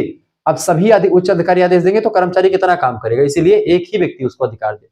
हेनरी फ्यूल नाम के विद्वान है, उन्होंने कहा यदि एक कर्मचारी 2 अधिकारियों के आदेश सुनेगा तो वह भ्रमित हो जाएगा कि किसका करें किसका ना करें। इससे संगठन में अनुशासन खत्म हो जाएगा और चीजें अच्छे तरीके से नहीं चल पाएंगी। संगठन को अच्छे तरीके से चलाने के लिए हमको जरूरी होता है कि संगठन में एक जो है कर्मचारी को एक ही अधिकारी उसको जो है सलाह दे, एक ही अधिकारी उसको कमांड करे, एक ही अधिकारी उसको जो है बातें बताए। इसी से संगठन बना रहता है। अगर तमाम लोगों से इस एक ही व्यक्ति से कई बात बोलेंगे कि भाई कोई बोल रहा चाय ले, कोई कह रहा कॉफी ले, कोई कह रहा ये शरबत बना लाओ, तो ऐसे में वो शरबत ना बना पाएगा, नहीं कॉफी नहीं चाय, परेशान हो जाएगा। यदि एक क्लर्क को उसका मैनेजर फाइल तैयार करने को कहे और उसी समय दूसरा मैनेजर मीटिंग की तैयारी करने को कहे, तो क्लर्क यह तय नहीं कर पाएगा कि पहले क्या करना चाहिए। आदेश की एकता इसी को कहा जाता है। क्लर्क का केवल एक ही बॉस होना चाहिए, आपके उसके कई बॉस नहीं होने चाहिए। एक ही मैनेजर हो जिसके अंतर्गत एक क्लर्क हो। अब मैनेजर उसको कहे भाई ये करना हो, तो वो एक ही व्यक्ति को सुन सकता है, हजारों व्यक्ति या कई व्यक्तियों की बातों को नहीं सुन सकता है। ऐसे में व्यक्ति फ्रस्ट्रेट हो जाता है और कर्मचारी अच्छे तरीके से काम नहीं कर पाते, छोड़ करके चले जाएगा, बच्चा परेशान हो जाएगा। ठीक है, ये चीजें होती है। आगे बढ़ते हैं बजट की परिभाषा। देखिए, इस चीज को समझने से पहले आपको मैं बता दूं कि अगर आपको हमारे साथ जुड़ना है, इन सभी चीजों का पीडीएफ प्राप्त करना है, तो आप हमारे साथ जुड़ सकते हैं। 9984 039 139 पर आप एसएमएस कर दीजिएगा, व्हाट्सएप पर एसएमएस कर दीजिएगा। क्या एसएमएस करेंगे, आप अपना नाम एसएमएस कर दीजिएगा, अपनी यूनिवर्सिटी का नाम, अपने सब्जेक्ट के नेम और आप किस सेमेस्टर अपने सेमेस्टर का नाम लिख करके भेज दीजिएगा। ठीक है, वैसे 5th एंड 6th सेमेस्टर का भी कोर्स के लिए आपका ऑफर चल रहा है। 9 वर्ष का ऑफर शुरू हो चुका है भैया। आपको 150 रुपए फीस में 5th एंड 6th सेमेस्टर का दोनों का आपका 6th सेमेस्टर का उसमें लाइव क्लास के link, video lecture, PDF note सब कुछ आपको मिलेगा। यानी 6th सेमेस्टर का क्लास भी आपको मिल जाएगा यहाँ पर। ठीक है, यानी 6th सेमेस्टर का सारा पीडीएफ आपको मिलेगा और लाइव क्लास मिल जाएगा। 6 महीने तक आप 6th सेमेस्टर वाले क्लास में भी जुड़े रहेंगे और 5th सेमेस्टर का आपका नोट्स मिलेगा, जो आपका अभी पेपर चल रहा है उसका नोट्स भी मिल जाएगा आपको। ठीक है, और साथ ही साथ में 6th सेमेस्टर वाली भी क्लास की आपकी ग्रुप की लिंक मिल जाएगी, यानी कि आपका 6th सेमेस्टर वाला ग्रुप भी मिलेगा, 5th वाला भी आपको मिल जाएगा, यानी कि आपका इसमें दोनों सेमेस्टर का हो जाएगा। वैसे एक सेमेस्टर की फीस अगर केवल 5th सेमेस्टर का आपको नोट्स लेना है तो केवल 5th सेमेस्टर का नोट्स आपका 100 रुपए में है। ठीक है, और केवल 6th सेमेस्टर में आपको जुड़ना है अभी से, नाम चूंकि एडमिशन शुरू हो चुका 6th सेमेस्टर का भी, तो 100 रुपए देकर के आप 6th सेमेस्टर का एडमिशन ले सकते हैं, क्योंकि जनवरी से क्लास होगी, जनवरी के बाद से। ठीक है, जनवरी के अंतिम क्षणों से जो है क्लास होगी। तो 6th सेमेस्टर का आपका जो कोर्स है वो 100 रुपए में है, 5th का भी 100 रुपए में है। नोट्स वगैरह मिल जाएगा, अभी जो परीक्षा के लिए इंपॉर्टेंट होगा मॉडल पेपर जैसे पीडीएफ आपको मिल जाएगा, को करिकुलर का और दोनों आपके जो मेजर सब्जेक्ट है उन दोनों का। अब यहाँ पर प्रश्न ये उठता है, गुरुजी आपकी जैसे 2 सेमेस्टर का एक साल देंगे तो 200 रुपए ना लगेगा, तो कितना लगेगा, 150 रुपए में। फीस कैसे जमा करनी है आपकी, 5th एंड 6th दोनों की 150 रुपए फीस है। जिनको फीस जमा करनी है वो इसके अंदर भेजा जाएगा। जैसे आप व्हाट्सएप पर एसएमएस करेंगे तो आपके पास एक क्यूआर कोड इसके अंदर भेजा जाएगा, उसी पर आपको मात्र 150 रुपए फीस जमा कर देने होंगे। उसके बाद में आपको व्हाट्सएप ग्रुप से जोड़ा जाएगा, वहीं पर आपको live class, video lecture, PDF note सब कुछ आपको मिलने वाला है। ठीक है, इसमें जैसे आप सीरीज लोगे तो सीरीज आपकी कम से कम 60 रुपए की एक सब्जेक्ट की पड़ती है। तो आपके एक सब्जेक्ट में 2 सब्जेक्ट मतलब कि 2 पेपर होते हैं, तो दोनों सब्जेक्ट यानी कि 120 रुपए एक सब्जेक्ट की, 120 दूसरे की, यानी 240 आपका हो गया। ठीक है, ऐसे ही एक आपका को करिकुलर का तो आपका 300 रुपए फीस जमा हो जाएगा, मतलब 300 रुपए आपके खर्च हो जाएंगे सीरीज लेने में। किताब लेंगे तो और महंगी पड़ेगी। अब जब हमसे आप जुड़ते हैं तो 150 रुपए में आपका 5th एंड 6th का मटेरियल तमाम सारा पढ़ाई का मिलता रहता है और उसको आप पढ़ करके जाते हैं, परीक्षा में सीधे तौर पर वही आता है, कहीं पर भटकना नहीं पड़ता। तो सब कुछ आपको अगर देखना है तो आप हमारे चैनल से जुड़ करके चीजों को पढ़ सकते हैं, जान सकते हैं, सब कुछ व्यवस्थित तरीके से मैं आपको बताता हूँ। ठीक है, तो आप जुड़ सकते हैं बेटा, तुरंत एसएमएस करें इस नंबर पर, व्हाट्सएप पर 9984 039 139 पर, क्योंकि पुराना नंबर जो है 9161 वाला बंद हो चुका है। आगे बढ़ते हुए प्रश्नों को जानने का प्रयास करते हैं। ये फीस आप किसी दूसरे से भी जमा करवा सकते हैं। ठीक है, आपके घर में कोई चलाता हो, किसी दूसरे से जमा करवा सकते हैं। प्रश्न आपका, बजट की परिभाषा दीजिए। बजट किसे कहते हैं? देखिए बजट, बजट एक निश्चित अवधि यानी आमतौर पर 1 साल के लिए सरकार की अनुमानित आय होती है, इनकम होती है, और व्यय यानी एक्सपेंडिचर का लेखा जोखा, यानी इनकम एंड एक्सपेंडिचर का लेखा जोखा होता है, आय और व्यय का लेखा जोखा होता है। 1 साल में कितनी आय आएगी, 1 साल में कितना खर्चा होगा, किस किस क्षेत्र में खर्चा होगा, पूरा एक बायोडाटा, पूरा लेखा जोखा जो होता है, 1 साल का विवरण जो होता है बजट के माध्यम से पेश किया जाता है संसद भवन में। ऐसा ही बजट हर एक चीज के लिए होता है, चाहे किसी संगठन को चलाना हो, चाहे किसी घर को चलाना हो। ठीक है, किसी भी चीज को चलाने के लिए बजटिंग करना बहुत जरूरी होता है। बिना बजट के आप अगर चीजें करते हैं तो आप जो है कहीं ना कहीं पे फेल है, या योजनाबद्ध तरीके से काम नहीं करते हैं तो आप फेल है। यह एक प्रशासनिक और वित्तीय उपकरण है जो यह बताता है कि सरकार पैसा कहां से लाएगी और उसे कहां पर खर्चा करेगी, पूरा एकदम से ब्यौरा होता है इसमें। इसी को बजट कहते हैं। किसी भी संगठन को चलाने के लिए जरूरत होती है बजट की। उदाहरण के रूप में जैसे एक परिवार अपनी महीने की कमाई और खर्चे का हिसाब रखता है, वैसे ही भारत सरकार हर साल 1 फरवरी को संसद में बजट पेश करती है, जिसमें शिक्षा, रक्षा और स्वास्थ्य जैसे क्षेत्रों के लिए धनराशि आवंटित की जाती है। ठीक है, आगे देखते हैं। अगला क्वेश्चन आपका आ चुका भैया, प्रश्न लाइन और स्टाफ यानी लाइन एंड स्टाफ एजेंसियां क्या है इसके बारे में बताएं। लाइन एंड स्टाफ एजेंसी होती हैं, इसके बारे में समझने का प्रयास करें। लाइन क्या होती है इसको समझते हैं। लोक प्रशासन में 2 प्रकार की एजेंसियां होती हैं। ठीक है, पब्लिक एडमिनिस्ट्रेशन को चलाने के लिए 2 प्रकार की एजेंसियां होती हैं, एक होती है लाइन एजेंसियां, एक होती है स्टाफ एजेंसियां। अच्छा, लाइन एजेंसी की बात की तो वो क्या होती हैं? वे होती है लाइन एजेंसियां जो सीधे लक्ष्य प्राप्त करने का कार्य करती हैं। जैसे कि पुलिस या सेना जो होती हैं, ये अपना लक्ष्य स्वयं जो है प्राप्त करती है, किसी कमांड की जरूरत नहीं होती। पुलिस या सेना जो होती हैं अपने लक्ष्य को सीधे प्राप्त करती है, इसी को बोलते हैं लाइन एजेंसी। और दूसरी एजेंसी होती है आपकी स्टाफ एजेंसी। स्टाफ एजेंसियां वो एजेंसियां होती हैं जो लाइन एजेंसियों को सलाह देती हैं, यानी जैसे पुलिस या सेना को सलाह कौन देती है? लाइन स्टाफ एजेंसियां देती हैं, और सहायता भी देती है। जैसे कि योजना आयोग या कानूनी सलाहकार जो होता है इस कैटेगरी में आता है, स्टाफ एजेंसी में। स्टाफ एजेंसी अपना एसी में बैठ करके नियम बनाएगा, एक प्लान बनाएगा, योजना बनाएगा कि ऐसे ऐसे हमको काम करना है, ठीक है। और एग्जीक्यूट उसको पुलिस या सेना करेगी जाकर के। जैसे सेना के जो उच्च अधिकारी होते हैं वो बैठ करके एक प्लान बनाएंगे, जो पूरा सलाहकार होते हैं बताएंगे कि ऐसे ऐसे हमको करना है, इस तरीके से करेंगे तो हमको ये नुकसान हो सकता है, ये फायदा हो सकता है, पूरी जानकारी पूरा विवरण वो देंगे स्टाफ एजेंसी वाले। लेकिन लाइन एजेंसी वाले क्या होते हैं? लाइन एजेंसियां जो होती है संगठन को चलाने वाली, वो जाकर के डायरेक्ट एग्जीक्यूट करती है, प्लान बनाना काम होता है, प्लान बनाना स्टाफ का काम होता है, और उसको एग्जीक्यूट करना लाइन एजेंसियों को, सॉरी स्टाफ एजेंसियों का काम क्या होता है? प्लान बनाना, और लाइन एजेंसियां उसको एग्जीक्यूट करती है, उसको एक प्रकार से धरातल पर जाकर के उसको करती है। जैसे पुलिस और सेना जो होती है लाइन एजेंसियां हैं, और जो सलाहकार योजना आयोग के जो अधिकारी होते हैं जो केवल नियम बनाते हैं बैठ करके, वो आपकी चीजें आपके स्टाफ कमीशन में आते हैं, स्टाफ एजेंसी के अंतर्गत। उदाहरण के रूप में अगर समझें इसको तो, जैसे युद्ध के मैदान में लड़ने वाले सैनिक लाइन होते हैं, लाइन एजेंसी के तहत लड़ते हैं, जबकि मुख्यालय में बैठ करके रणनीति बनाने वाले, योजना बनाने वाले, एक जो है सूचना देने वाले जो अधिकारी होते हैं बड़े बड़े, वो स्टाफ की भूमिका में होते हैं, ठीक है। स्टाफ वाले नियम बनाते हैं, और जो लाइन वाले होते हैं वो जाकर के उसको एग्जीक्यूट करते हैं, उस प्लान पर आगे बढ़ते हैं। स्टाफ आदेश नहीं देता, वह केवल परामर्श देता है। यानी स्टाफ वाले ये नहीं कह सकते कि तुम जाकर के ऐसा करो, नहीं। स्टाफ वाले बस केवल आपको रणनीति समझा देंगे, योजना बना करके बता देंगे भाई ऐसे ऐसे करना है, ऐसे ऐसे आप करोगे तो आगे बढ़ेंगे, परामर्श देगा, सलाह देगा। और उस सलाह को मान भी सकता है लाइन एजेंसी, नहीं भी मान सकता है, उस पद चिन्हों पर चल भी सकता है, नहीं भी चल सकता है, ठीक है। उसके जो आला अधिकारी होंगे, जो उच्च अधिकारी होंगे लाइन एजेंसी की, वो आदेश देंगे तो उसका पालन करेंगे, लेकिन उन उच्च अधिकारियों को सलाह कौन देता है? स्टाफ एजेंसियां देती हैं, ठीक है। ये बात ध्यान, यानी कि परामर्श देता है, ये ऑर्डर नहीं देता। आगे देखते हैं, अगला क्वेश्चन आपका आ चुका है, नियंत्रण का क्षेत्र, स्पेन ऑफ कंट्रोल क्या है? स्पेन ऑफ कंट्रोल की अगर बात करें तो इसका अर्थ है कि एक वरिष्ठ अधिकारी अपने नीचे कितने अधीनस्थों का कुशलतापूर्वक नियंत्रण और निरीक्षण कर सकता है, उसी को बोलते हैं नियंत्रण का क्षेत्र, स्पेन ऑफ कंट्रोल। यानी कि एक बड़ा उच्च अधिकारी है, उसके नीचे कितने कर्मचारी रख सकते हैं, या वो कितने निम्न अधिकारियों को कंट्रोल कर सकता है, उसी को बोलते हैं नियंत्रण का क्षेत्र, और निरीक्षण कर सकता है। एक व्यक्ति की क्षमता सीमित होती है, इसीलिए वह एक साथ बहुत अधिक लोगों को नहीं संभाल सकता, इसीलिए वह कितने व्यक्तियों को संभाल सकता है अपने अंडर, उस चीज को बोलते हैं ये, ठीक है। उदाहरण के रूप में जैसे मान लेते हैं, यदि एक स्कूल में एक क्लास टीचर को 40 बच्चे दिए जाए तो वह उन्हें अच्छे से पढ़ा सकता है, लेकिन अगर उसी टीचर को 500 बच्चे एक ही कमरे में दे दिए जाए तो वह उन पर नियंत्रण नहीं रख पाएगा बच्चों पर, बच्चे जो हो जाएंगे कंट्रोल से बाहर हो जाएंगे। यहाँ 40 बच्चों की संख्या उस शिक्षक का नियंत्रण का क्षेत्र कहा जाएगा, लाइन ऑफ स्पेन कहा जाएगा, ठीक है। ये बात आप ध्यान रखेंगे।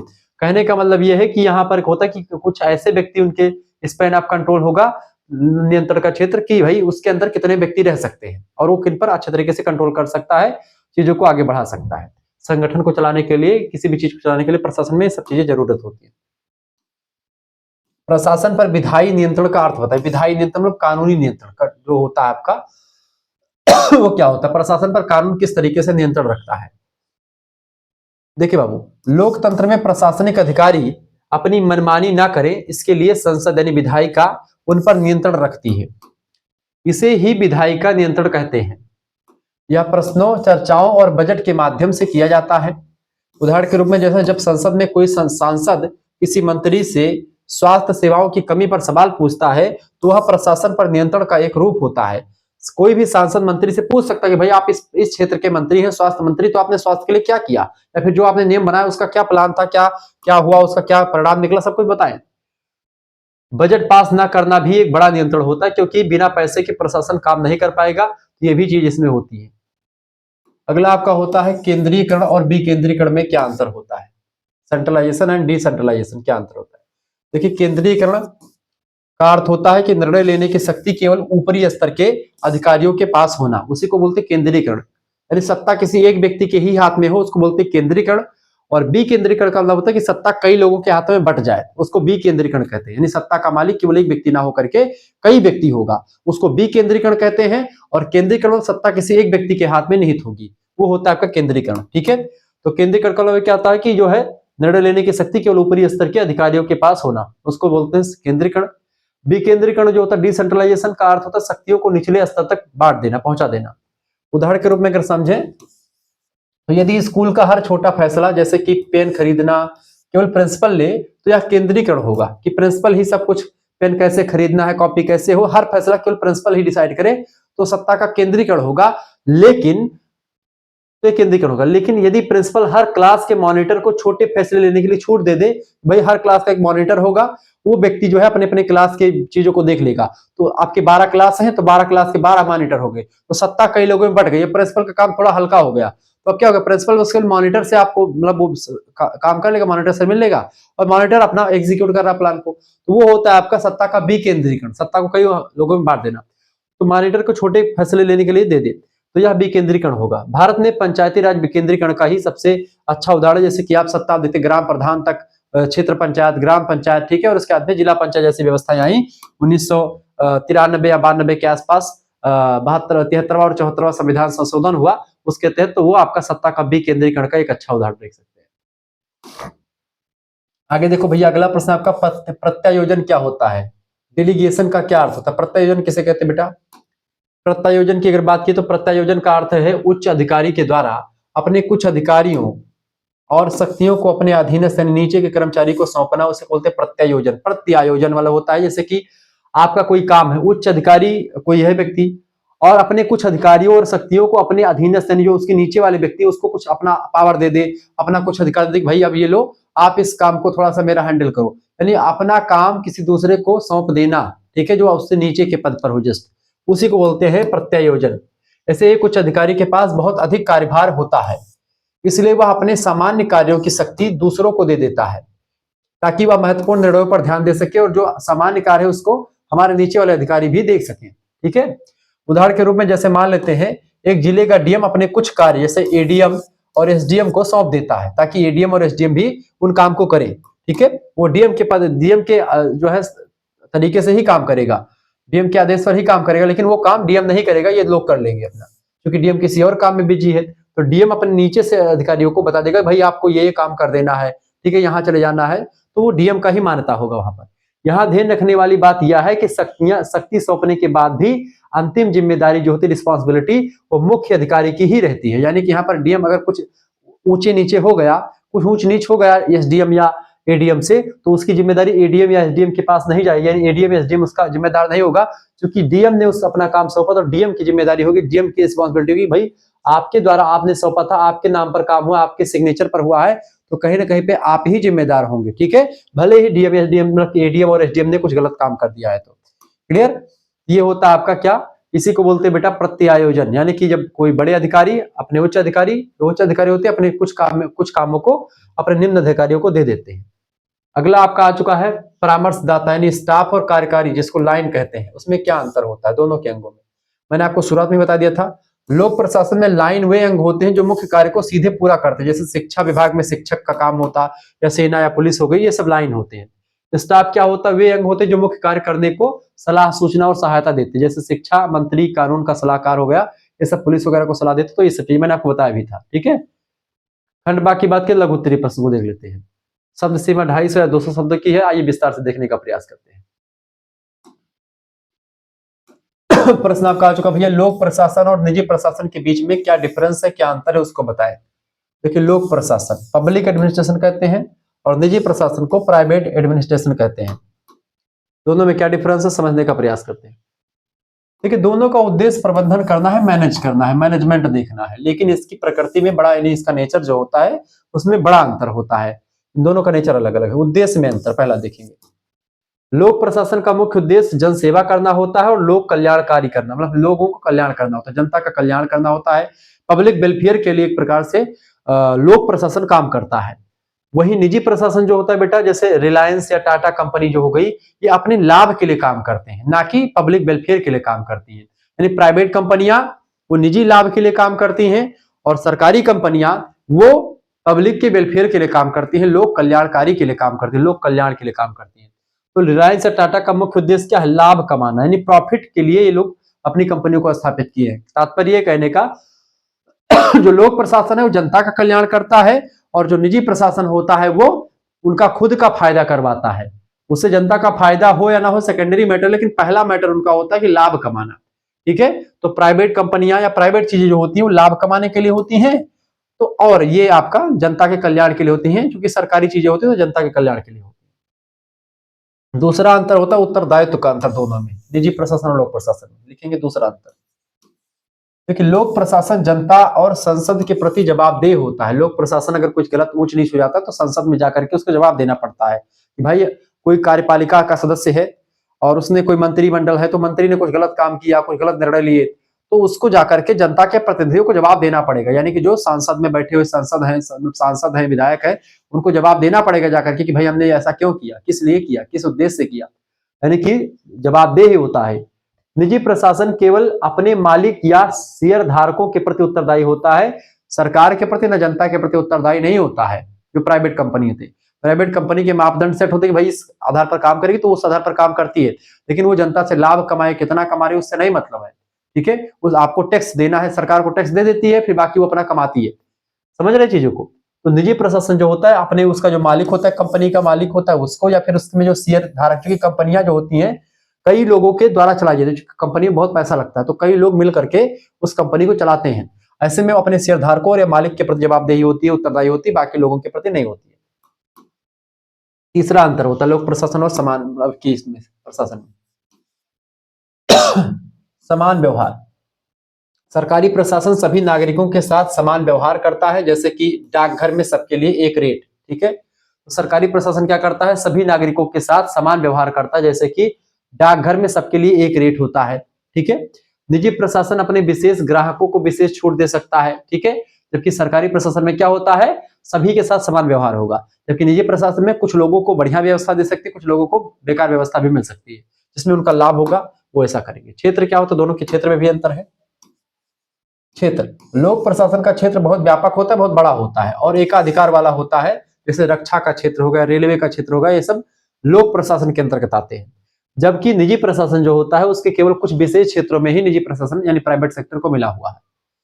उदाहरण के रूप में समझे, जैसे सरकारी अस्पताल, ये लोक प्रशासन है, यहाँ सबका इलाज मुफ्त या सस्ता होता है सरकारी अस्पताल में।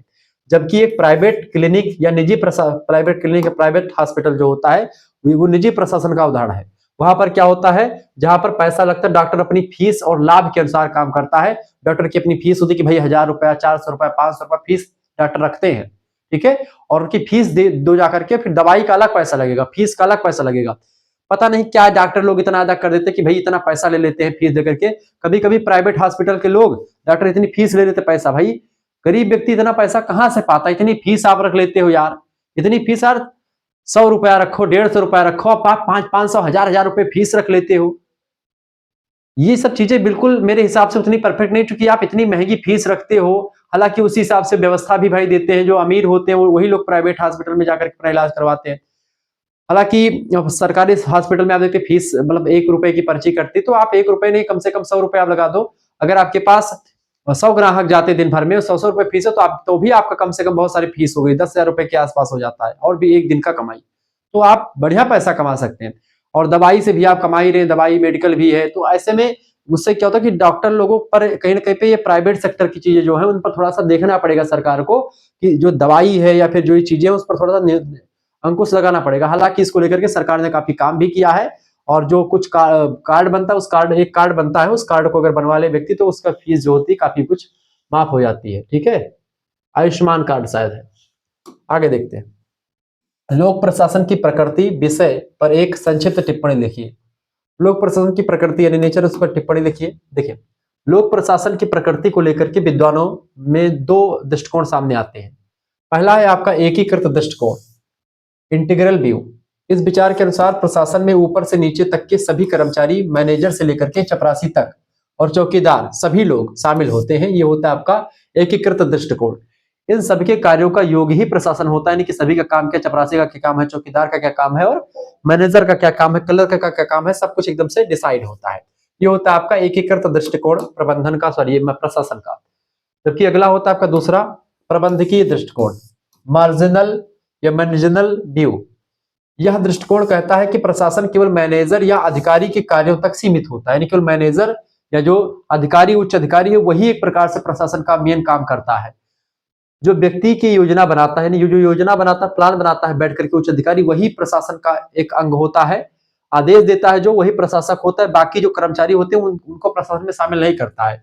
प्रबंधकीय दृष्टिकोण केवल जो योजना बनाते हैं उच्च अधिकारी उसमें शामिल होते हैं, जबकि जो आपका इंटरनल होता है उसमें सारे अधिकारी शामिल, अधिकारी कर्मचारी चपरासी सब शामिल होते हैं।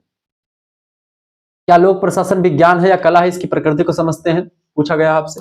देखिए कला के रूप में अगर देखें तो प्रशासन एक कला है, क्योंकि इसमें अनुभव, चतुरता और मानवीय व्यवहार को समझने की आवश्यकता होती है। एक अच्छा प्रशासक अभ्यास से बनता है, यानी कि अच्छा प्रशासक कभी जब अपने अनुभव, ज्ञान और मानवीय व्यवहार से वो एक प्रकार से अच्छा बनता है। तो कला भी मतलब ये कला है, ठीक है। लोक प्रशासन क्या है, एक कला है, लेकिन एक विज्ञान के भी उसमें कुछ नियम होते हैं। अच्छा विज्ञान के रूप में अगर देखें हम लोक प्रशासन को तो क्या है, देखिए आधुनिक युग में यह एक विज्ञान है लोक प्रशासन, क्योंकि इसके अपने निश्चित नियम भी होते हैं, निश्चित सिद्धांत भी हैं। जैसे कि पोस्ट कार्य एक नियम है, सिद्धांत है, जिसके बारे में मैंने आपको बताया भी था, ठीक है। उदाहरण के रूप में जैसे एक पेंटर के लिए रंगों का ज्ञान विज्ञान है, लेकिन चित्र बनाना कला है। वैसे ही प्रशासक के लिए नियमों का ज्ञान विज्ञान होता है, यानी एक प्रशासक नियमों का जानकारी रखता है तो वहां पर विज्ञान हो जाता है, लेकिन और जनता को संभालना एक कला होती है। तो वही प्रशासक जब जनता को संभालता तो वो कला के रूप में काम करता है, वही जब जानकारी इकट्ठा करता तो वो जानकारी या नियमों का ज्ञान रखता है तो वो आपका विज्ञान की श्रेणी में आ जाता है। यानी कि कला और विज्ञान दोनों के गुण इसमें विद्यमान होते हैं लोक प्रशासन में, ये बात ध्यान रखेंगे। आगे देखते हैं, अगला क्वेश्चन आपका आ चुका है, पद सोपान यानी हायरार्की के लाभ और हानियों की विवेचना कीजिए। क्या है बेटा, फटाफट से बताने का प्रयास करेंगे। हायरार्की का लाभ या हानि, यानी कि पद सोपान का क्या लाभ होता है, क्या हानि है, इसके बारे में बताने का प्रयास करें। देखिए पद सोपान मैंने आपको समझा ही दिया था क्या होता है। संगठन में क्या होता है, उच्च से निम्न क्रम होता है, सभी का अपना अपना काम होता है, सभी लोग एक दूसरे पर निर्भर करते हैं अधिकतर लोग। पद सोपान का अर्थ होता है संगठन का सीढ़ी नुमा ढांचा, जहां आदेश ऊपर से नीचे आते हैं। पद सोपान के कई लाभ होते हैं, लिखेंगे पद सोपान के लाभ। लिखेंगे पहला लाभ स्पष्टता। इसमें हर कर्मचारी को पता होता है कि उसका बॉस कौन है और उसको कौन सा काम करना है, उसे किसके प्रति जवाबदेह है, नहीं उसको जवाब किसको देना है, ठीक है। हर एक कर्मचारी को पता होता है कि भाई हमारा बॉस ये है, हम इसको जवाब देंगे, कोई काम हो जाएगा। और बॉस का बॉस कौन है, तो बॉस का बॉस जो होगा बॉस उसको जवाब देगा। यानी कहीं ना कहीं मान लेते हैं एक सिपाही है तो सिपाही कांस्टेबल, सिपाही जो होगा यानी कांस्टेबल वो इंस्पेक्टर को बताएगा, इंस्पेक्टर उससे ऊपर अपने जो है दरोगा को बताएगा, थाना अध्यक्ष को बताएगा, थाना अध्यक्ष जो होगा वो एसपी को बताएगा, एसपी डीएसपी को बताएगा। इस तरीके से सिस्टम चलेगा, ठीक है। दूसरी बात, दूसरा लाभ ये है कि उचित माध्यम यानी प्रॉपर चैनल होता है, एक संदेश भेजने का एक निश्चित रास्ता होता है जिससे अव्यवस्था नहीं फैलती और एक सीढ़ी नुमा तरीके से आराम से सीधे कर्मचारियों तक चीजें पहुंच जाती है, लोगों तक पहुंच जाती है। तीसरा लाभ ये होता है उत्तरदायित्व। कार्य के बिगड़ने पर जिम्मेदारी तय करना आसान हो जाता है कि कार्य जो होता है किसने बिगाड़ा है ये क्लियर हो जाता है पद सोपान के द्वारा कि भाई कार्य किसने बिगाड़ा है, कहां से बिगड़ा काम, चूंकि अलग अलग काम सभी का होता है तो उसमें पता चल जाता है। पद सोपान की हानियां भी हैं। पहली हानि, जहां एक तरफ किसी भी चीज के लाभ होते हैं वही दूसरी तरफ उसकी हानियां भी होती हैं। पहली हानि लाल फीताशाही यानी कि रेड टोपिज्म जिसको कह सकते हैं। फाइल को नीचे से ऊपर पहुंचने में बहुत समय लगता है जिससे निर्णय लेने में देरी होती है, तो यहाँ पर लाल फीताशाही उत्पन्न हो जाती है। यानी कहने का मतलब ये है कि कभी कभी पद सोपान में क्या होता है कि एक पद से फिर एक कर्मचारी के पास जाएगी, फिर अधिकारी, फिर उस उच्च अधिकारी, फिर उस उच्च अधिकारी, यानी ऐसे क्रम चलेगा तो ऐसे में बड़ा लंबा समय लग जाता है किसी फाइल को जो है चीजें आगे बढ़ने में या फाइल को पास होने में। दूसरी हानि यह है कि मानवीय संबंधों की उपेक्षा होती है यहाँ पर। इसमें केवल पद को महत्व दिया जाता है, कर्मचारी की भावनाओं को यहाँ पर महत्व नहीं दिया जाता है। तो कभी कभी जो उच्च अधिकारी कर्मचारियों को दबोच लेते हैं तो उससे क्या होता है उनकी भावनाओं को नहीं देखते, भाई छोटा है बड़ा है, उनके बाप की उम्र का कोई इसमें उसमें नहीं देखते। तीसरा इसमें हानि यह है कठोरता। यह व्यवस्था बहुत जिद्दी होती है और आपातकाल में जल्दी फैसला नहीं ले पाती, ठीक है। ये व्यवस्था कैसी होती है, बहुत जिद्दी होती है, आपातकाल में जल्दी फैसला नहीं ले पाती है। जब तक पूरा सिस्टम इनका नहीं कहेगा, पूरा एकदम ढांचा बनाएंगे, सबका साइन होगा, सबका जल्दी फैसला लेने में थोड़ा सा ये सीढ़ी नुमा है तो आराम से चलने वाली है, ठीक है। अजगर जानो ये उदाहरण के रूप में सेना में पद सोपान बहुत सफल है क्योंकि वहां अनुशासन जरूरी होता है, लेकिन एक क्रिएटिव कंपनी जैसे कि विज्ञापन एजेंसी में यह रुकावट पैदा कर सकती है। सेना में जरूरी पद सोपान का होना, कौन उच्च है कौन नीचे है, अनुशासन जरूरी, लेकिन किसी किसी का चीजों में से बड़ी कंपनियां हैं, क्रिएटिव कोई कंपनी, रचनात्मक कंपनी, तो ऐसे में दिक्कत होती है इससे। अगला क्वेश्चन आप देखते हैं, दूसरा प्रश्न आपका आ चुका है भैया। प्रश्न, मुख्य कार्यपालिका के कार्यों का वर्णन कीजिए। वर्णन कीजिए, मुख्य कार्यपालिका का क्या काम होता है? चीफ एग्जीक्यूटिव का। देखिए, मुख्य कार्यपालिका जैसे भारत में प्रधानमंत्री या अमेरिका के में राष्ट्रपति होता है, वही मुख्य कार्यपालिका होता है। किसी भी प्रशासनिक संगठन का शीर्ष केंद्र होती है।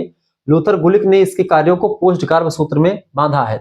अब पोस्ट गार्ब सूत्र में बांध करके इन्होंने कार्यपालिका कार्यों को डिसाइड किया है। देखिए, पहला काम होता है प्लानिंग करना, योजना बनाना, पी माने प्लानिंग, भविष्य के लक्ष्यों के लिए खाका तैयार करना, है प्लान होता है। दूसरा होता है ओ माने ऑर्गेनाइजिंग यानी संगठन बनाना, कार्य करने के लिए ढांचा तैयार करना, ये होता है आपका संगठन तैयार करना, संगठन बनता है, सभी लोगों का संगठन होता है। तीसरा होता है आपका स्टाफिंग, कर्मचारियों की नियुक्ति। ठीक है, क्या होता है बेटा?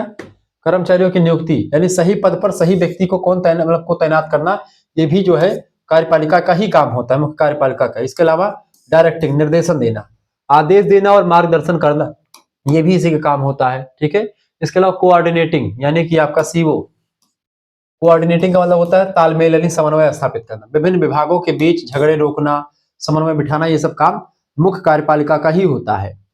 रिपोर्टिंग करना यानी कि कार्यों की प्रगति की जानकारी लेना, प्रतिवेदन तैयार करना। और अगला लास्ट होता है आपका बजटिंग।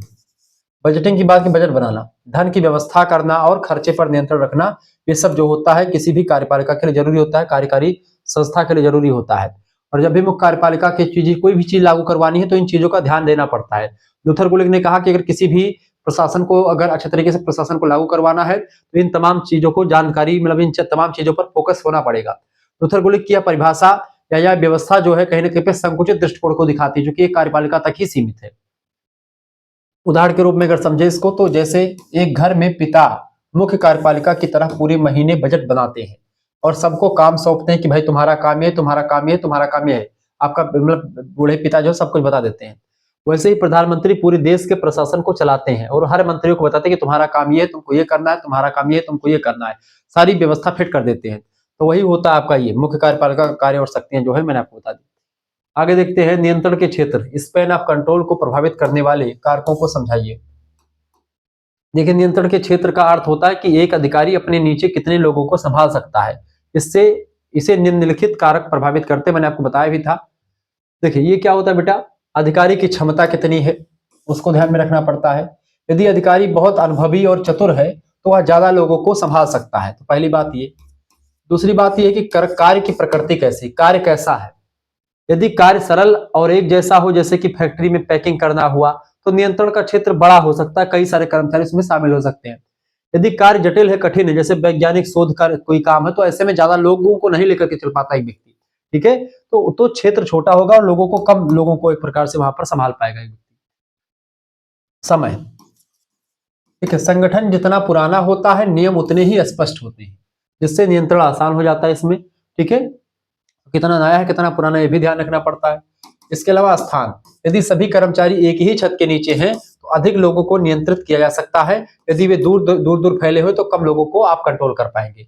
यहीं पर आपका होता है कि भाई अगर आप एक ही छत के नीचे सभी लोग रहते तो आप उसको मैनेज कर पाएंगे, अच्छे तरीके से कंट्रोल कर पाएंगे कर्मचारियों को, लेकिन अगर आप अलग अलग जगहों पर है तो नहीं कंट्रोल कर पाएंगे। तकनीक, आज कंप्यूटर और सीसीटीवी के कारण एक अधिकारी अधिक लोगों पर नजर रख सकता है, पहले ऐसा नहीं था।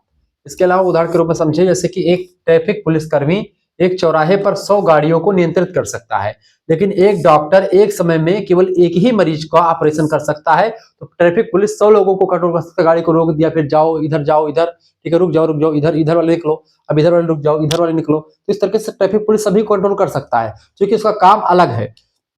लेकिन एक डॉक्टर जो होता है एक मरीज को एक समय में एक ही मरीज को देख सकता है। ठीक है, तो यहां पर जो होता है आपका ये सिस्टम काम करता है। इसी को लाइन ऑफ कंट्रोल कहते हैं। प्रशासन पर न्यायिक नियंत्रण के प्रमुख तरीकों का वर्णन कीजिए। प्रशासन पर न्यायिक नियंत्रण क्या होता है?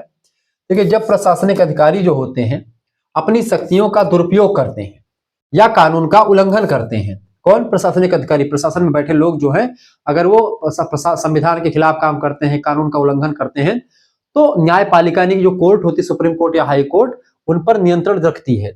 इसके प्रमुख तरीके होते हैं नियंत्रण रखने के लिए, वो कौन कौन से? पहला होता है न्यायिक समीक्षा करता है। कोर्ट जो होता है न्यायिक समीक्षा करता है, जुडिशियल रिव्यू।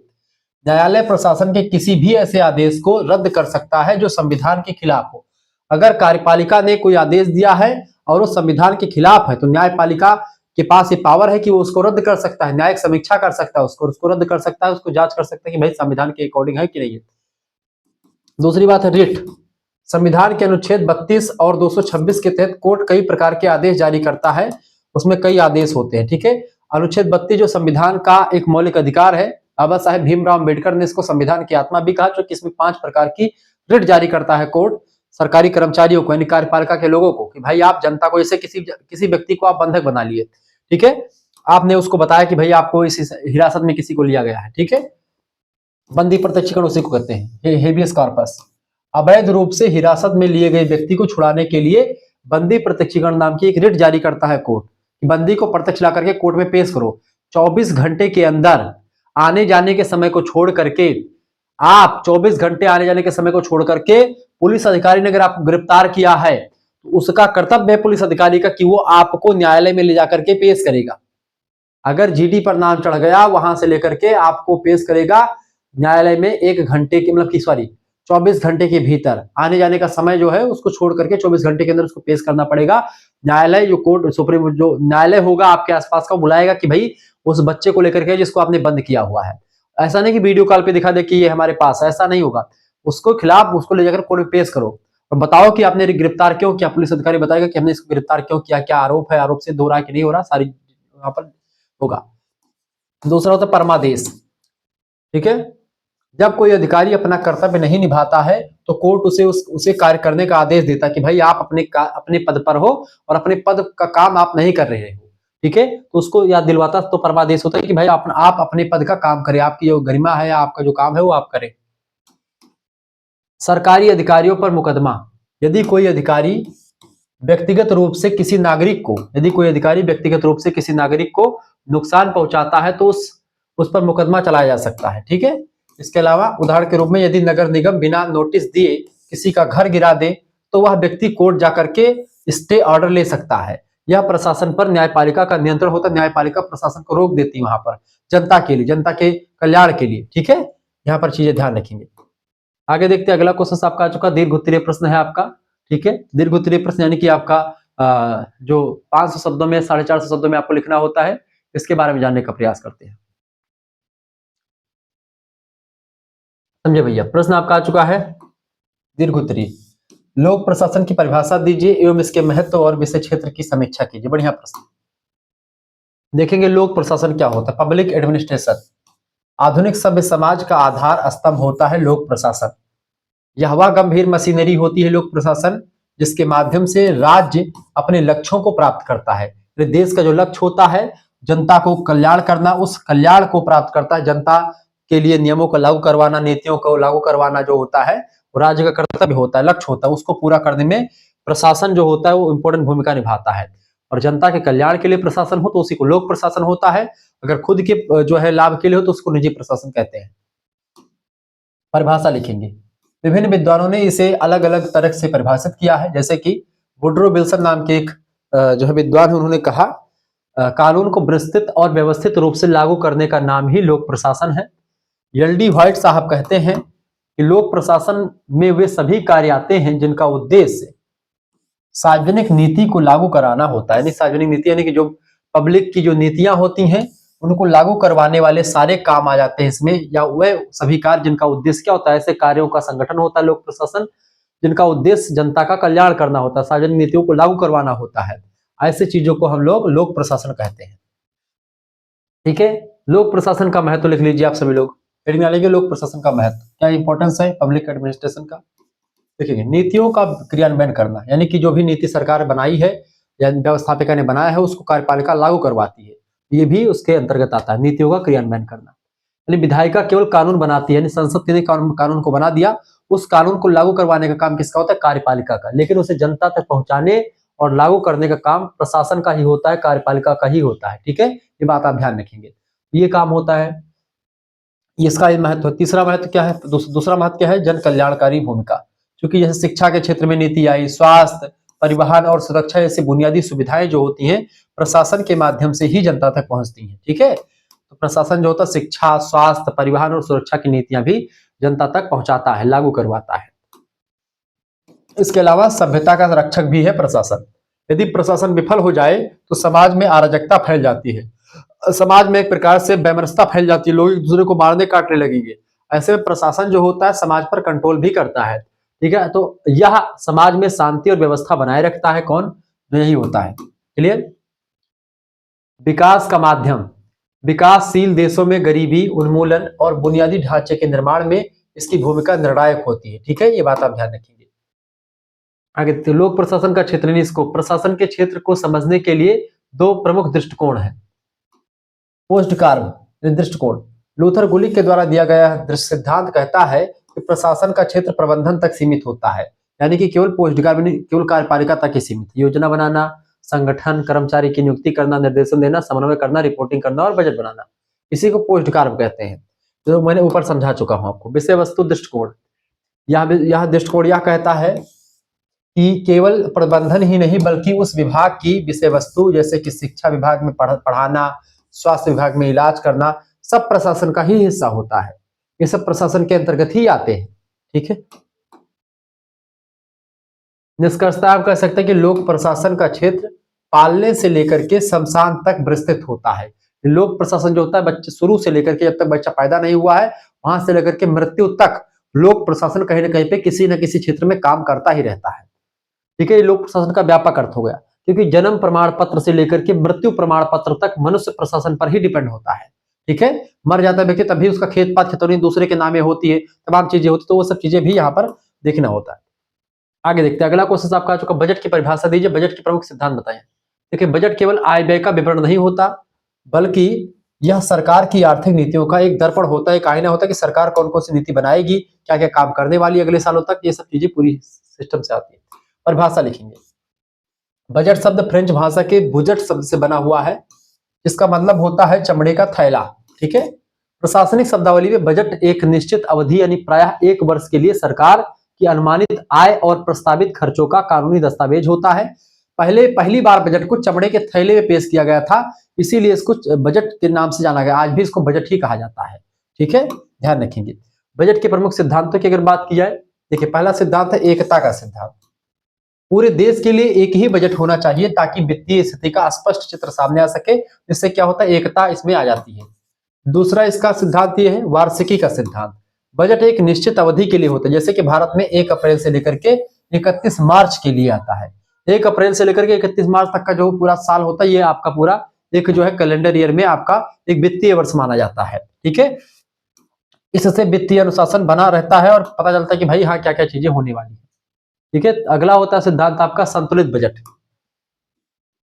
आदर्श स्थिति में सरकार का खर्चा उसकी आय से अधिक नहीं होना चाहिए, यानी खर्चा जो है जितना आय है उससे अधिक खर्चा नहीं होना चाहिए, यानी कि आय के अकॉर्डिंग ही खर्चा उसमें दिखाना चाहिए। ठीक है, हालांकि विकासशील देशों में घाटे का बजट भी अपनाया जाता है, जिसमें क्या होता है विकासशील देश क्या होता है, क्योंकि उनका पैसा होता नहीं तो बजट ऐसा तैयार कर दे जिससे आय तो कम है लेकिन खर्चा उनका ज्यादा हो जाता है, ताकि वो अपना देश का विकास कर सके। उसको घाटे का बजट भी कहते हैं। अगला, स्पष्टता और शुद्धता होनी चाहिए बजट में। बजट में दिए गए आंकड़े वास्तविक होने चाहिए, आय को बढ़ा चढ़ा करके और खर्चों को कम करके नहीं दिखाना चाहिए। ठीक है, ऐसा नहीं कि आय को बढ़ा चढ़ा करके दिखाएं और खर्चों को कम करके दिखाएं, ऐसा नहीं होना चाहिए। आपको बजट एकदम से तथ्यात्मक होना चाहिए और एकदम से फैक्चुअल होना चाहिए, सही होना चाहिए। इसके अलावा नगद आधार, बजट में केवल वही लेन देन शामिल होने चाहिए जो उस वित्तीय वर्ष में वास्तव में नगद के रूप में होंगे। ठीक है, अगला, प्रचार और पारदर्शिता। बजट जनता के सामने संसद में पेश होना चाहिए ताकि लोग जान सकें कि उनका पैसा कहां खर्च हो रहा है, जो जनता दे रही है टैक्स का पैसा, वो जनता का पैसा कहां सरकार लगा रही है, इस बात को जानने का अधिकार जनता को है। ठीक है, उदाहरण के रूप में जैसे एक परिवार अपने घर के निर्माण के लिए पहले से योजना बनाता है कि कितना पैसा मजदूरी पर जाएगा और कितना ईंट सीमेंट खरीदने पर जाएगा, वैसे ही सरकार शिक्षा, सेना और सड़कों के लिए बजट तैयार करती है। कितना बजट हमको शिक्षा के लिए देना है, कितना हमको सेना पर खर्च करना है, कितना हमको सड़कों के निर्माण के लिए लगाना है, सरकार पहले से बताती है आकर के। संसद में जो है इस पर बहस चलती, बजट को लेकर के बताया था कि क्या क्या होगा इसकी आपकी बात। ठीक है, अगला आपका संगठन से आप क्या समझते हैं, इसके प्रमुख सिद्धांतों का संक्षेप में वर्णन कीजिए। प्रश्न बढ़िया है। देखिए, संगठन वह ढांचा है जिसके माध्यम से प्रशासन कार्य करता है। बिना संगठन के प्रशासन एक दिशाहीन भीड़ मात्र हो जाता है, क्योंकि संगठन जो होता है वही आपको एक प्लान बना करके देता है कि किस आधार पर हमको काम करना है। संगठन का अर्थ क्या होता है, लिखेंगे समान उद्देश्यों की प्राप्ति के लिए व्यक्तियों और संसाधनों का व्यवस्थित मेल ही संगठन होता है। तमाम सारे व्यक्तियों का संगठन होता है जिसमें अलग अलग व्यक्तियों का अलग अलग काम होता है, सभी एक दूसरे के प्रति उत्तरदायी होते हैं। इस तरीके से संगठन चलता रहता है। इसके प्रमुख सिद्धांत है, पहला पदसोपान, हेरारकी। इसे सीढ़ी नुमा व्यवस्था कहते हैं। इसमें सत्ता ऊपर से नीचे की ओर बहती है। हर अधीनस्थ अधिकारी अपने ऊपर वाले अधिकारी के प्रति जवाबदेह होता है। जैसे कि इंस्पेक्टर को जवाब कौन देता है, सिपाही देता है। इंस्पेक्टर किसको, दरोगा को देता है। दरोगा किसको देता है, एसपी या उन सभी उससे ऊपर देता है। इस तरीके से सिस्टम चलता है। आदेश की एकता भी होती है, यूनिटी ऑफ कमांड होता है। एक कर्मचारी को केवल एक ही बॉस से आदेश मिलने चाहिए। दोहरे आदेश भ्रम और अनुशासनहीनता पैदा करते हैं, ये बात भी ध्यान है। नियंत्रण का क्षेत्र, स्पैन ऑफ कंट्रोल, ये भी एक विशेषता है, मैं आपको समझा भी चुका हूं ऊपर। एक अधिकारी उतने ही लोगों को संभाल सकता है जिन्हें वह जितने पास उसके पास सफलतापूर्वक देख सकता है, ठीक, कुशलतापूर्वक उनको मैनेज कर सकता है। इसकी संख्या 5 से 8 के बीच आदर्श मानी जाती है। जैसे एक बच्चे को, एक टीचर 40 बच्चों को पढ़ा सकता है, एक डॉक्टर एक समय में एक ही व्यक्ति को देख सकता है। तो ये सब चीजें होती हैं, उसके हिसाब से कौन सा काम है और किस तरीके का काम है उसके हिसाब से किया जाता है। समन्वय, कोऑर्डिनेशन, संगठन के विभिन्न विभागों में टकराव ना हो इसके लिए उसमें तालमेल होना बहुत जरूरी होता है। इसके अलावा शक्तियों का प्रत्यायोजन, यानी कि जिसको कह सकते हैं डेलीगेशन। यानी उच्च अधिकारी को चाहिए कि वह अपने कुछ सामान्य अधिकार अपने अधीनस्थ लोगों को सौंप दे। जैसे कि डीएम, एडीएम या एसडीएम को अपने कुछ काम सौंप देता है, वह महत्वपूर्ण कार्यों पर ध्यान दे सके और कुछ सामान्य कार्यों को अपने नीचे कर्मचारियों को भी दे सके। उदाहरण के रूप में अगर आप देखें, एक क्रिकेट टीम एक संगठन है जहां कप्तान मुख्य अधिकारी के रूप में काम करता है। खिलाड़ी उसके आदेश मानते हैं, पद सोपान के रूप में है यहाँ पर, और सबका लक्ष्य मैच जीतना होता है, यानी उद्देश्य की एकता भी यहाँ पर डिसाइड हो जाती है। इस तरीके से आपने देखा संगठन क्या होता है। तो एक टीम जो होती है खिलाड़ी की, सबका उद्देश्य क्या है, मैच को जीतना, तो यहाँ पर उद्देश्य की एकता आ जाती है। हर कैप्टन जो होता है किसको बॉलिंग कैसे देनी क्या सब से डिसाइड करता है। ये सब चीजें होती है। हर खिलाड़ी का अपना अपना कर्तव्य होता है कि कोई बॉलिंग करता है, कोई बैटिंग करता है, कोई कुछ करता है। अगला क्वेश्चन आपका आ चुका है, सुशासन, गुड गवर्नेंस का अर्थ स्पष्ट करते हुए इसकी विशेषताओं का वर्णन कीजिए। देखिए, सुशासन का अर्थ क्या है, ऐसा शासन जो न्यायपूर्ण हो, पारदर्शी हो, जनता के प्रति जवाबदेह हो, ठीक है, उसी को हम सुशासन कहते हैं, अच्छा शासन कहते हैं। इसमें जनता अपनी बातों को जान पाए कि हमारे साथ क्या हो रहा है, कैसे हो रहा है। सुशासन की प्रमुख विशेषता लिखेंगे, सहभागिता, पार्टिसिपेट। इसमें निर्णय केवल सरकार नहीं लेती बल्कि जनता और नागरिक समाज की भी भागीदारी सुनिश्चित की जाती है। तो सहभागिता होनी बहुत जरूरी सुशासन में। जनता की बातों को उसमें ध्यान रखना जाता है सरकार के द्वारा। विधि का शासन, रूल ऑफ लॉ, सुशासन में कानून सर्वोपरि होता है। किसी भी व्यक्ति या नेता की इच्छा कानून से ऊपर नहीं हो सकती है। कानून की नजरों में सब बराबर है और कानून के हिसाब से ही सबको चलना पड़ेगा। इसी को विधि का शासन कहते हैं। तीसरी बात, पारदर्शिता, ट्रांसपेरेंसी होती है। सरकार जो भी कार्य कर रही है उसकी जानकारी जनता को होनी चाहिए। सूचना का अधिकार यानी आरटीआई, ठीक है, राइट टू एजुकेशन सुशासन का एक बड़ा उपकरण है कि भाई आप जानकारी ले सकते हैं कि भाई सरकार कैसे काम करी, किसी भी क्षेत्र का जो मंत्री वो कैसा काम कर रहा है, वो सब चीजें आप जानकारी ले सकते हैं। जवाबदेही भी होती है, यानी यदि प्रशासन से कोई गलती हो जाती है तो उसे जनता को जवाब देना होगा। अधिकारी अपनी शक्तियों के लिए उत्तरदायी होते हैं कि भाई अगर हमने कुछ गलत किया है तो उसका जवाब हम देके जनता से माफी मांगेंगे, सब कुछ होता है ये। इसके अलावा अनुक्रियाशीलता, शासन को जनता की समस्याओं पर तुरंत प्रतिक्रिया देनी चाहिए। यदि कहीं समस्या है तो प्रशासन को सक्रिय होकर के उस समस्या का हल भी निकालना चाहिए। ये सारी चीजें यहाँ पर बताई जाती हैं। इसके अलावा इक्विटी और समावेशिता, यानी कि समाज के सबसे कमजोर वर्ग, गरीब, महिला, दलित सभी को विकास की मुख्य धारा में शामिल करना सुशासन का लक्ष्य होता है। सभी को बराबर दृष्टिकोण से देखना भी एक अच्छा शासन होता है। उदाहरण, डिजिटल इंडिया के माध्यम से जब सरकारी सेवाएं सीधे जनता के मोबाइल तक पहुंचती हैं और भ्रष्टाचार कम हो जाता है तो इसे हम सुशासन कहते हैं। जैसे कि आज गल्ला जो है सभी को मिल रहा है, एक सुशासन का ही उदाहरण है, ठीक है, ये बात आप ध्यान रखेंगे। आगे देखते हैं, अगला क्वेश्चन आपका आ चुका है, फटाफट से आप देखने का प्रयास करेंगे। संचार से आप क्या समझते हैं, प्रशासनिक संगठन में इसके महत्व और बाधाओं की विवेचना कीजिए। बढ़िया प्रश्न है। देखिए, संचार क्या होता है, संचार कम्युनिकेशन, प्रशासन को जीवन रेखा यानी कि लाइफ ब्लड कहा जाता है प्रशासन का संचार को। इसके बिना संगठन के विभिन्न अंगों के बीच में तालमेल संभव नहीं हो पाता है, इसलिए संचार का होना बहुत जरूरी, बातचीत का होना बहुत जरूरी है। संचार का अर्थ केवल बात करना नहीं होता बल्कि एक व्यक्ति से दूसरे व्यक्ति तक सूचनाओं, विचारों और समझ का हस्तांतरण होता है, यानी एक व्यक्ति दूसरे व्यक्ति तक, एक संगठन दूसरे संगठन से बातचीत करता है, समस्याओं का समाधान करने के लिए बातचीत करता है, विचार विमर्श करता है और एक दूसरे से जानकारी लेता देता है। मिलेट के अनुसार संचार वह तरीका है जिससे संगठन के लोग एक दूसरे से जुड़े रहते हैं। ठीक है। प्रशासन में संचार का महत्व, देखिए निर्णय लेने में सहायक, सही सूचना मिलने पर ही उच्च अधिकारी सही निर्णय ले सकते हैं। समन्वय, कोऑर्डिनेशन, विभिन्न विभागों के बीच तालमेल बिठाने के लिए निरंतर संवाद जरूरी होता है, ये संचार का ही एक भाग होता है। इसके अलावा मोबाइल मतलब कि मनोबल बढ़ाना, जब जब कर्मचारियों को संगठन के लक्ष्यों की स्पष्ट जानकारी होती है तो उसका काम करने का उत्साह बढ़ जाता है। लोग जब बताते हैं भाई आपको, तो मोटिवेशन देने के लिए भी, जब कोई थक जाता है या कर्मचारी काम नहीं करना चाहते तो उनको मोटिवेशन देना जरूरी होता है। निर्देश और नियंत्रण, आदेशों को नीचे तक पहुंचाने और फीडबैक प्राप्त करने के लिए संचार ही अनिवार्य तत्व होता है, माध्यम होता है। संचार में बाधाएं भी बहुत सारी आती हैं, जैसे कि भाषा की समस्या। कभी कभी यदि आदेश कठिन या तकनीकी शब्दों में लिखा है तो अधीनस्थ अधिकारी जो होते हैं उसे गलत समझ सकते हैं कभी कभी, इसलिए भाषा सरल और स्पष्ट होनी चाहिए इसमें। ठीक है। किसी भी नियम कायदे की भाषा एकदम सरल और स्पष्ट होनी चाहिए ताकि अच्छी मतलब कोई भी जनता उसको पढ़ सके, कोई भी जान। दूरी, संगठन के बड़े होने पर सूचना ऊपर से नीचे पहुंचते पहुंचते अपना असली अर्थ खो देती है और दिक्कत हो जाती है, ये भी एक दिक्कत है। इसके अलावा मनोवैज्ञानिक बाधा, यदि कर्मचारी अपने बॉस से डरता है तो वह उसे पूरी और सही जानकारी कभी बता ही नहीं पाता, इसीलिए बॉस को एकदम से मित्रता के साथ उससे मिलना चाहिए। लाल फीता सही, पद सोपान यानी हायरार्की के कारण फाइलें जो होती बहुत धीमी गति से आगे बढ़ती हैं, जिससे संचार में देरी होती है, क्योंकि पद सोपान में कभी कभी ये अच्छा होता है लेकिन कभी कभी बहुत बुरा होता है। निष्कर्षता हम कह सकते हैं कि एक प्रभावी संचार व्यवस्था वही है जो द्विगामी यानी कि टू वे होती है, अर्थात अधिकारी की बात नीचे तक जाए और कर्मचारी की समस्या ऊपर तक आए, तभी मामला सही होगा। यानी कर्मचारी भी अपने अधिकारी को बात बताए और अधिकारी भी कर्मचारी को बात बताए, दोनों की बातें। इस तरीके से आपने चीजों को समझ लिया।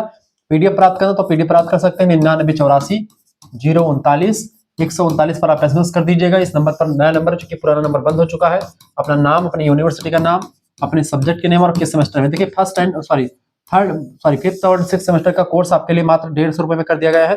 तो फिफ्थ सेमेस्टर और सिक्स सेमेस्टर दोनों की फीस आप इकट्ठा अगर जमा करते हैं तो अभी नववर्ष के उपलक्ष्य में केवल 150 रुपए फीस में आपको मिल जाता है। 5वें सेमेस्टर का आपका वीडियो लेक्चर, पीडीएफ नोट सब कुछ आपको मिल जाएगा। वैसे अभी पीडीएफ नोट्स पढ़ने की जरूरत है, पेपर आपका नजदीक आ चुका है। पीडीएफ नोट्स आपको मिल जाएगा सभी सब्जेक्ट का, आपका पेपर 1 पेपर 2 का दोनों सब्जेक्ट का, और को करिकुलर का मिल जाएगा। और सिक्स सेमेस्टर का आपका 6 महीने तक की क्लास आपको मिल जाएगी, यानी कि अगर 150 आप पेमेंट करते हो तो पूरा बी आपका कंप्लीट हो जाएगा। ठीक है। ध्यान रखिएगा, सभी विश्वविद्यालय के लिए महत्वपूर्ण है। मिलते हैं फिर नेक्स्ट वीडियो, तब तक के लिए जय हिंद भारत। कैसे जुड़ना है आपको है, जैसे अगर आपको जुड़ना है तो आप एसएमएस करेंगे इस नंबर पर व्हाट्सएप पर, उसके अंदर आपके पास एक क्यूआर कोड स्कैनर भेजा जाएगा, उसी पर आपको मात्र 100 रुपए एक सेमेस्टर, केवल फिफ्थ सेमेस्टर का जुड़ना है तो केवल 100 रुपए फीस जमा करने हैं, केवल सिक्स का भी जुड़ना है तो केवल 100 रुपए फीस जमा कर सकते हैं, और फिफ्थ एंड सिक्स दोनों का अगर जुड़ना है तो आपको फीस लगेगी कितनी, 150 रुपए। ठीक है, ध्यान रखिए इस बात को। चलिए फिर मिलते हैं नेक्स्ट वीडियो। बहुत बहुत धन्यवाद आप सभी का, बहुत बहुत धन्यवाद बेटा।